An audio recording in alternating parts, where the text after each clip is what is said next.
When applying for university, one thing that everyone needs to apply for is student finance. But there's one part of student finance that not many people know about, but it is very important for people who have special additional needs.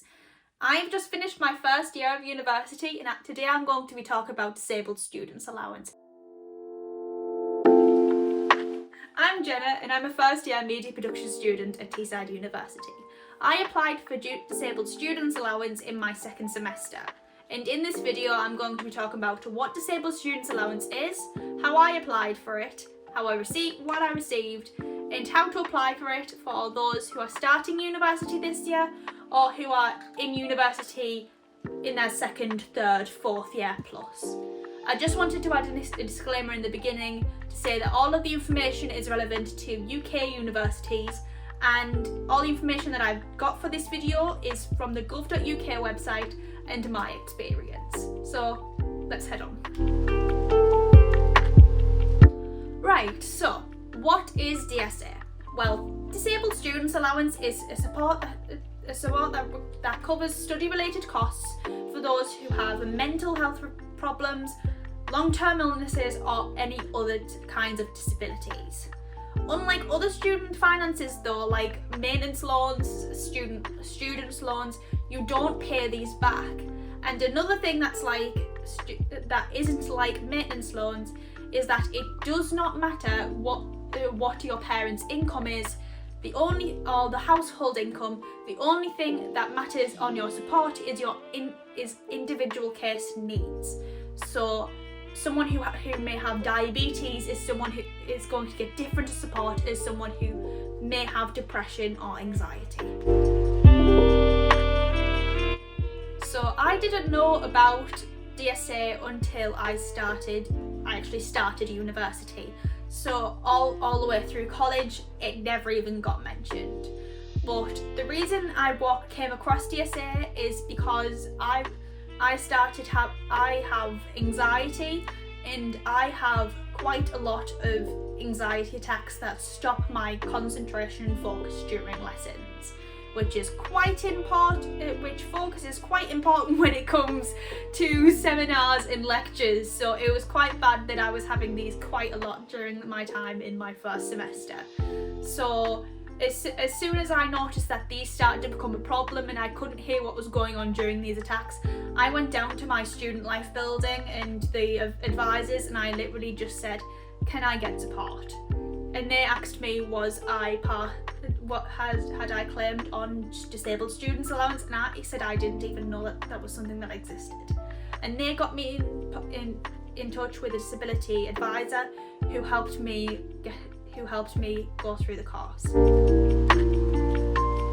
So I talked with this disability advisor about what student learning support would look like, and an important thing that would also come from it is that I would have to show that I'm eligible for Disabled Students Allowance to show that I actually need the support, basically, which got me into the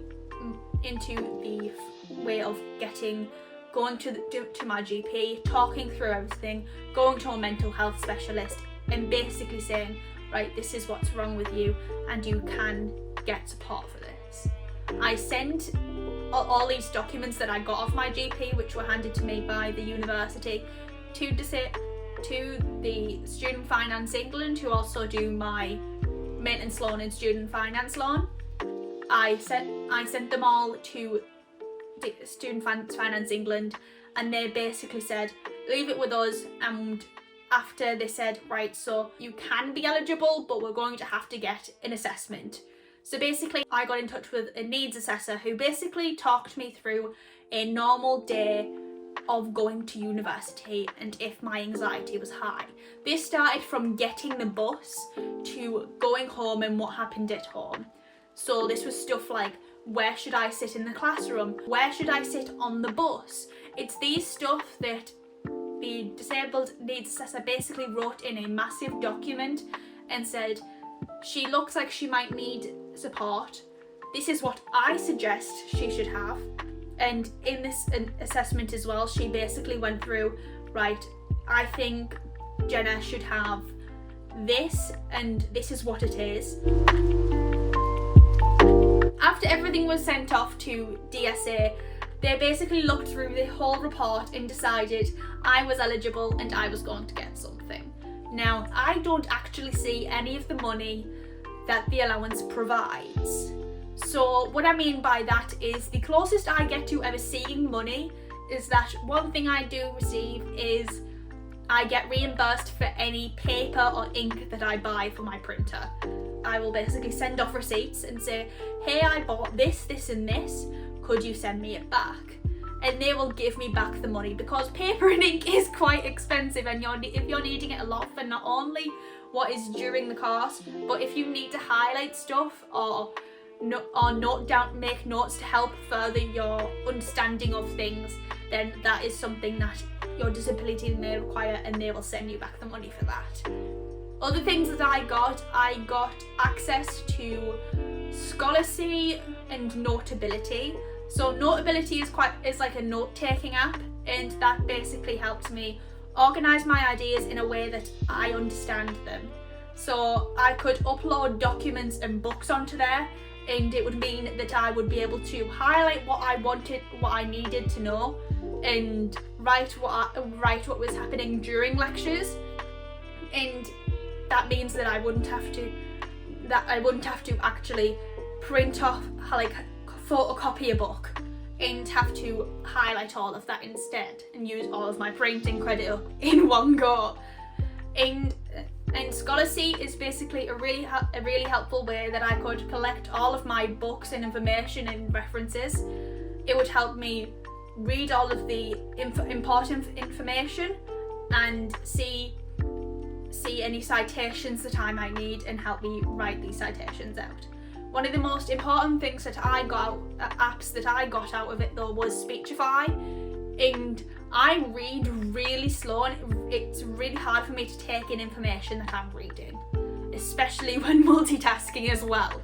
And what Speechify does is it will read it back at the speed that you decide, so it helps me read faster, take it in much easier, and that way I can read it, watch it at the same time, and take down notes that I understand. Another app that I was given was Brain in Hand, and that gave me ways to cope during stressful situations. If I had an anxiety attack or a panic attack, I could basically go into a method that I already created when I was fine, of how I can overcome that, of solutions that I know work. Brain in Hand also has a traffic light system, and this system will get me in touch with a mental health specialist that Brain in Hand has on hand, that I can talk to if I am in a crisis or I am having a really high anxiety day and I'm struggling to ground myself. Some of the things that I got that were in person though is I was given what was a mentor, and now this is kind of like an educational psychologist, and the one that I got is so nice. She helps me basically understand that I've got a support system, and she's also there. So if I need help basically maintaining a workload that's not going to overpower me, she also helps me with stuff like how to go about a situation where I might actually be having an anxiety attack, and how I can overcome that during a lesson where I'm not causing a disturbance to the rest of the class. So that's stuff like leaving the room. My mentor actually helped me get in touch with my course leader to talk to the rest of my teachers and say, basically letting them know of everything that is wrong and what might happen during a class, and basically saying, hi, if Jenna leaves the class, this is why, don't be worried, she probably will come back, and you can give her the notes afterwards if she asks for them. I was also given a portable charger, because everyone gets given an iPad in Teesside University when they start, and if that dies or my phone dies, I am basically disconnected from most of my support. They also gave me a mic that I can record my lessons to, so if I am unable to go to a lesson due to high anxiety, or I have an anxiety attack and no one was able to help me keep notes, then I was able to re-listen to the lesson back and see all of the notes that I need to take. So basically that's all I received, and that's how DSA have helped, and it's such a great help for me, and I don't know how I would have got through the year if I didn't have it. When applying for DSA, the only thing you really need to make the initial application is medical evidence from your doctor, basically stating what your disability is. To apply, go to Student Finance England, their website, log into your account and go to your most current application. Once you've clicked in, scroll down to the bottom until you find manage your student finance, and one of the links that's there is Disabled Students Allowance application. After this, you're going to be taken through quite a few questions about what your disability is, how it affects you during lessons, and just the effects in general, and how it affects you basically. And at the end, it'll ask you to upload your evidence. And once you've uploaded that evidence, it's basically just a waiting game. When they get back to you, they will basically just double check that your disability is something that can be covered by Disabled Students Allowance, and they can actually give you support. And they will say, hey, it looks like your disability is eligible for this allowance, and we will need you to go to a needs assessor to see what they think can help you. And once you've had your assessment, then all you have to do is wait to see if your support can be given to you. And so they will tell you, hey, you're definitely eligible, and this is what you can get out of it. And hopefully it will help support you, and you will be given by the DSA training on how to use it if basically you've got brain in hand or you've got scholarcy and you don't know how to use it. They will basically show you how to use it. And that's really everything about DSA.